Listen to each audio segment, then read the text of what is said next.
Welcome, Soul Visionaries and potential Soul Visionaries. You are now rocking with the Soul Vision Powercast, a place where we keep it unfiltered and raw. We talk about anything from porn to politics. We'll even talk about that shit you might have heard or even saw. Today, we got something from Misandry Media TV. Let's kick it. Lavinia is desperate for her son, Ty, to get his life together. He has no job and no goals. Lavinia, what was Ty like as a child? I'm a single parent. I had to work. This kid would pick up his two little sisters, make sure that they eat, make sure that their homework was done. If I had to stay late, he'd make sure they took a bath and put them to sleep. And then he changed. Ty, you're getting really emotional right now, and so am I, because... Yeah, I did change, and I'm still that kid. I'm still that kid. I haven't told seen her him in that. 10 I'm years. still that kid. I'm still that kid. I'm tired. I'm depressed. I'm tired. You go. Okay. I'm tired. I'm just tired. I'm hurt. I've been through stuff in my life. Because That's personal. No, it don't even matter about none of that. It does matter. No, listen, it does. It does, but I'm tired. Like I said, I'm depressed. I have personal things going on. Sometimes that Tell us what those personal things are. That can stop people. Me being depressed. What are those personal things you're going through? Like, stop yelling about them and tell us about it. all right, like my personal stuff. Like I never really had friends, and then when I got around friends, I basically always did exactly. I always had to like. It's like I feel like yeah, you gave me everything, but you kind of gave me too much. But because you gave me too much, my friends were jealous of me. I always had fake friends around me. So that's what I'm saying. It's cool that you did that, but you also got to understand what that brings, what that attracts, Monk. You got to feel me on that. That's what I'm saying. That, you got some twisted logic going on here. That's some twisted man, logic. I'm just saying, it's mental things that can mess with. Okay, It's mental things that bothers me in the physical world. You're telling us that you're depressed. I don't have motivation. How can I have motivation? Yes, how can I have my motivation when everything is handed to me? Right, so you're telling us that you're depressed. Yeah, I'm depressed. I'm always depressed. I'm in a dark spot. I know I'm in a dark spot, and I've been there for a long time. But Ty, that's still no reason that if you feel that and you're a dark place, to take that out on your mother. That's my best friend, yo. That's my best friend. Listen, I can't even talk to my mom. Okay, yo. hold up. So has he had a problem with alcohol? He has a problem with alcohol. He's an alcoholic. Ty, when did you start drinking? How old were you? Probably 13. 13, okay. Probably That's 13. Very early. She be drinking with me. She put me on. I put you on at 13? She put me on, yeah. You're a liar. Lavinia, how much is he drinking? He drinks 5 to 6 bottles, and the bottles is like this, like the 40 years ounces. ago. Oh, he's chugging some 40 ounces? Yeah, The we 40 heard that ounces. Years ago, I was like 17, The 19. That's a lie. 5 Really? and 6. That was- I promise you, Vivica. 5 to 6. I would throw up a now. day. I would throw up. If I tried that now, I would throw up now. no. If I tried that now, That's a long I'm telling list. you. That's binge drinking. Let me tell 5 you to 6 something. drinks Y'all is binge bill that y'all drinking. have, he's only been here a day and a half. Right. So tell us, you stayed at a hotel that the show put you up in, and you ran up almost a $200 bar bill. Here, let's talk about it. 1 bottle of whiskey, $60. 1 bottle of premium tequila, $71.18. 1 bottle of regular tequila, $17.52. We got some beer, a couple soft drinks, and an orange juice. I have a question for you. Yes, ma'am. You did this yesterday. Yes, ma'am. Why would you think that's okay? I didn't. I wasn't thinking. You just did it. I wasn't thinking. I wasn't thinking. But did I you saw it. drink all I that saw it. liquor I by saw yourself? it. No, I had friends with me. On our tab, you know, Vivica, I want to say, I don't feel anything. This is all something that, as an alcoholic, I'm very familiar with. It's the woe is me story, the oh, I'm so sorry, well, feel sorry for me because I was deprived of this, that, and the other thing, and I was raised really well, just like this kid was. This is all, I don't feel any emotion toward him right now. Why? Because it's all a game. It's all his For him MO. to get his way? His MO. His manipulation of his, I would cry. I'm sorry, Mom, I'm never going to drink again. I'm never going to drive drunk. How do we unpack all of this? How do we unpack all of this? It just seems like a bunch of women on stage with bad makeup on attacking a black man, a young black man. This young black man, it seems as if he was forced into a role as a young dude to take care of 2 sisters because his mom was chasing paper. All right, we understand that parents do have to work.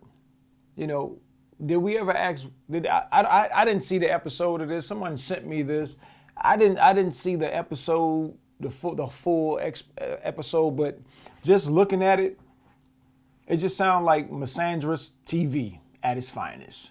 You know, Vivica Fox faking as if she's going to cry because she's so emotional about this young man. She really doesn't give a damn about this young man. None of them really give a fuck about this young man at all. He's depressed, the whole 9 yards. You know, I've been looking up some stuff about depression and let me read this off to you. I got this from patricedouglas.com, and it's the 6 signs of depression in black men. Number 1 is increase in physical pain or chronic medical issues. Chronic pain and digestive issues can be related to depression. That's number 1. Number 2 is a loss of focus. Depression can slow down a man's ability to process information, thereby impairing concentration on work and or other tasks. 3, anger. Men at times manifest hostility, aggressiveness, and anger when depressed. It's more than irritability and can strike at the smallest things. Substance abuse, which this man says he has, you know, and his mom's has admitted, okay, he drinks. But the killer part was they didn't address the allegation that he said, yo, you put me on at 13 and drinking. And like so many of these types of women, you know, the first thing she does as the mom is look at him with that look, turn her head to the side to give him that stare like, how dare you put my business out there? How dare you tell them what I did? You know what I'm saying? But then they never questioned that. They never said, Mom, did you do this? You know, he's saying you did this. They just went immediately into, he drinks like this big bottle like this. And, you know, I'm just looking at her and just her very reaction just told me she was lying. She probably put him on. Like he just said, that's my best friend. My mom is my best friend. And being that he does so much for her, she probably provides him with a certain amount of leeway that normal children wouldn't get. Remember, she's always at work, so he gets presents, not her presence. She's a provider, not a parent. She's a buddy. So for him to say that, yo, you put me on at 13 at drinking, I don't find that beyond I don't find that to be impossible.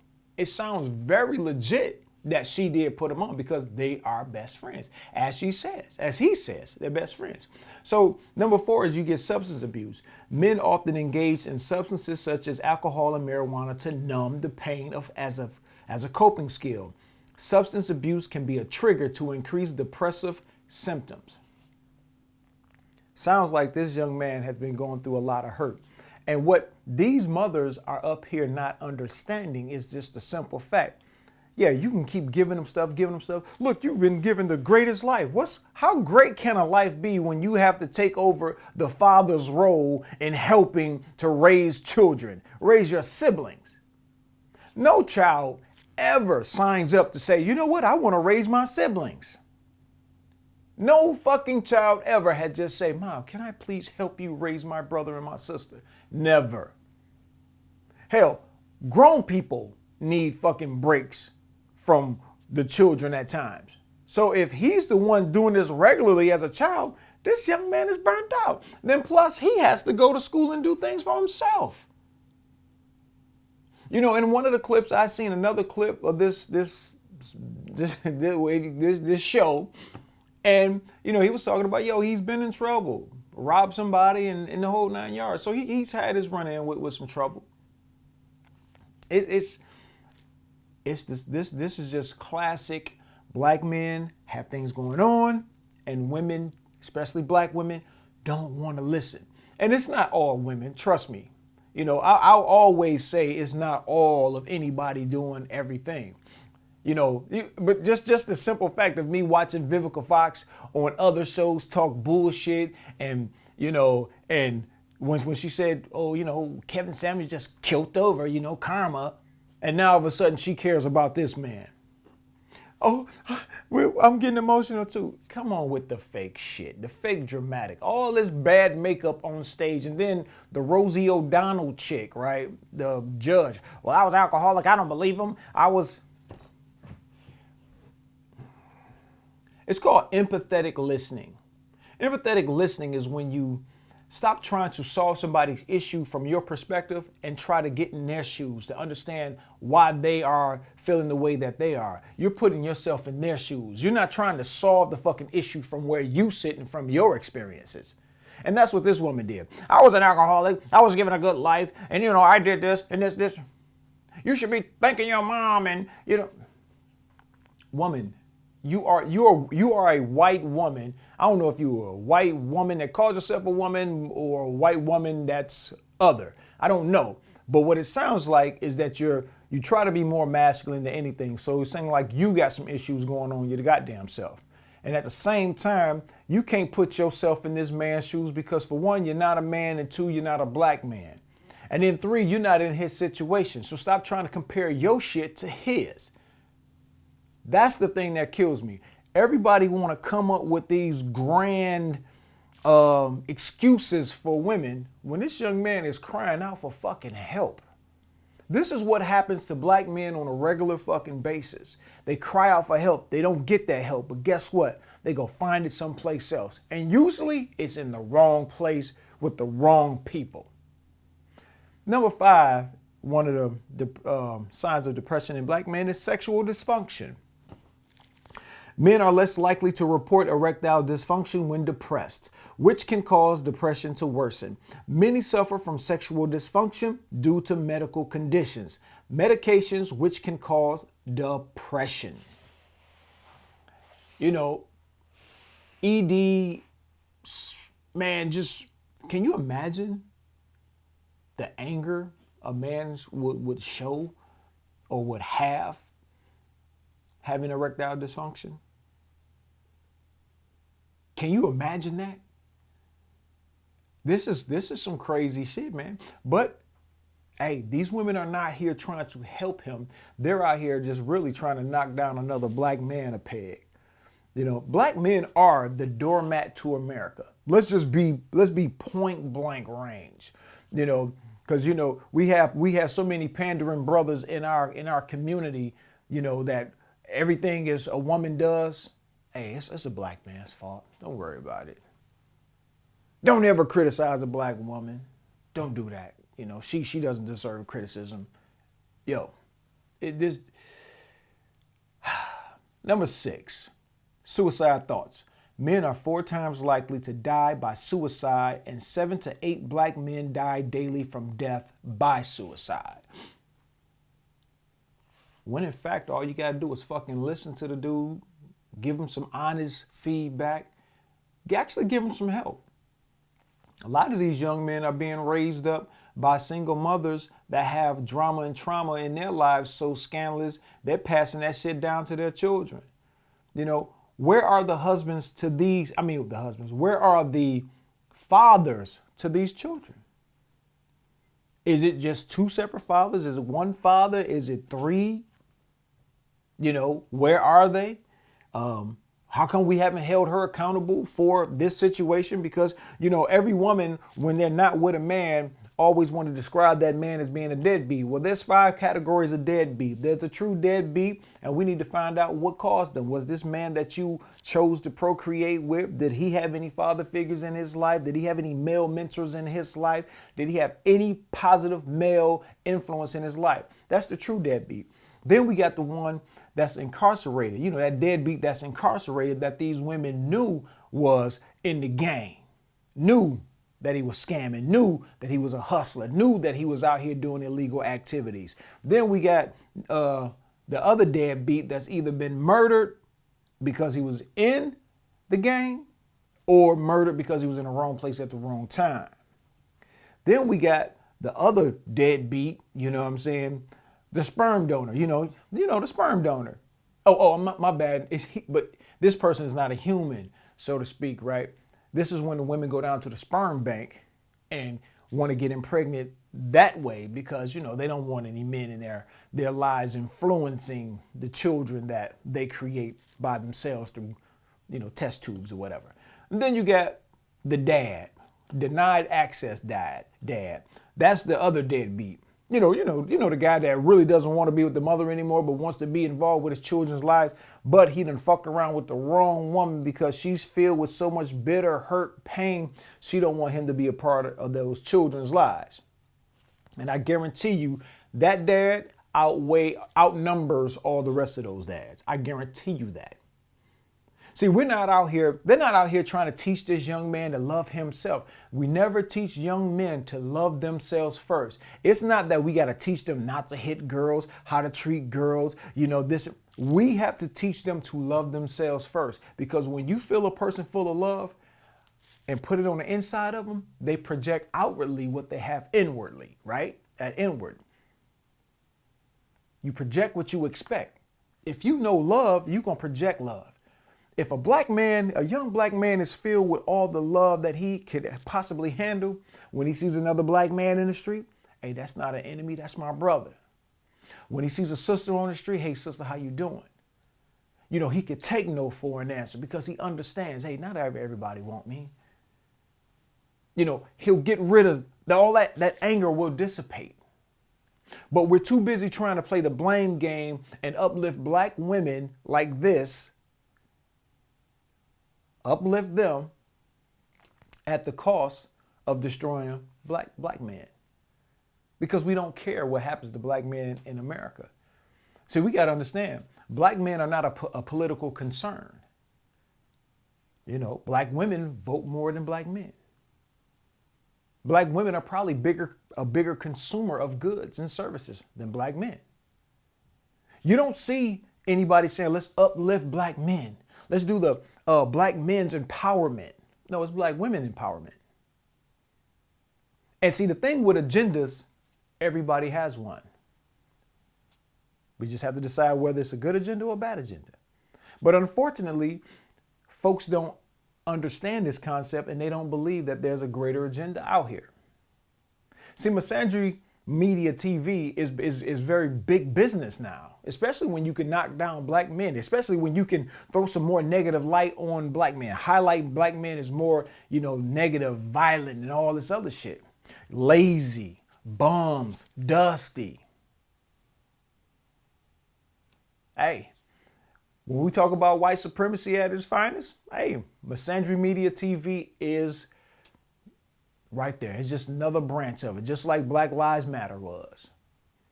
You know, and I know you'll have some folks upset, you know, you dogging out black women. Well, this is just Vivica Fox and a panel full of cackling hens that really don't give a fuck about this black man. They don't. Say all it is a bunch of bad makeup up there trying to look concerned, but they don't give a fuck. Like Rosie O'Donnell said, she don't give a fuck. She don't care. She don't believe him. She don't have any empathy for him. Sisters, y'all got to understand, black men are not your enemy. We all aren't out here raping women, beating women, mistreating women. Some of these brothers out here are victims too. And it starts at a very young age, you know. And then it sounds like his mom suffers from something called, I think it's called hyper-independence. You know, she want to go run, do this and that and the other. I don't need no man. I don't need no man to help me raise my children. I got my son husband to help me raise these children. You feel me? Or she might be an alpha widow where she done had, you know, the finest of the fine and nobody else would do because this man is no longer around. Or she might suffer from hybristophilia in which she, you know, done dated all the bad boys and the fathers may be locked up. You know, the bad boys, you know, the ones that, you know, do all the bad shit, get into trouble. Y'all talk down on, say you don't like, but then y'all really do like them.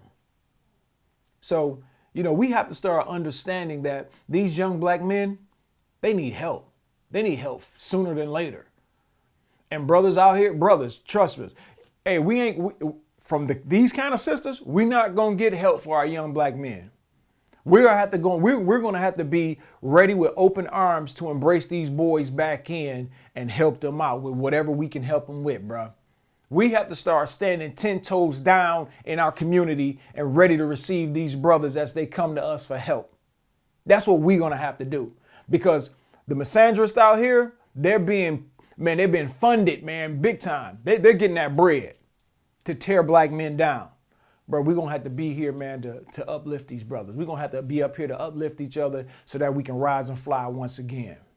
Hey, man, I thank each and every one of you that listened to the video. If you liked it, hit that like button. If you haven't subscribed, please hit the subscribe button, and let's share this so this content can reach the masses so that we can have open and honest dialogue. Peace.